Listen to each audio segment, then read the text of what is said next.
تفسیر القرآن آج کا سبق سورۃ الانعام آیت نمبر 42 اور 43۔ اعوذ باللہ من الشیطان الرجیم، بسم اللہ الرحمن الرحیم۔ وَلَقَدْ أَرْسَلْنَا إِلَىٰ أُمَمٍ مِّن قَبْلِكَ فَأَخَذْنَاهُم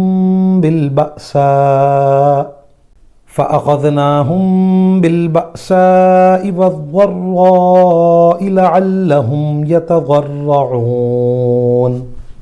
فَلَوْلَا إِذْ جَاءَهُم بَأْسُنَا تَضَرَّعُوا وَلَٰكِن قَسَتْ قُلُوبُهُمْ وَزَيَّنَ لَهُمُ الشَّيْطَانُ مَا كَانُوا يَعْمَلُونَ۔ ترجمہ: اور اے پیغمبر، تم سے پہلے ہم نے بہت سی قوموں کے پاس پیغمبر بھیجے، پھر ہم نے ان کی نافرمانی کی بنا پر انہیں سختیوں اور تکلیفوں میں گرفتار کیا تاکہ وہ عجز و نیاز کا شیوا اپنائیں۔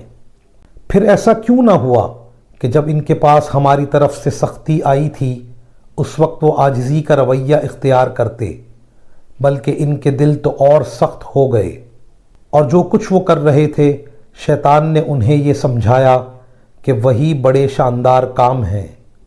وآخر دعوانا ان الحمد للہ رب العالمین۔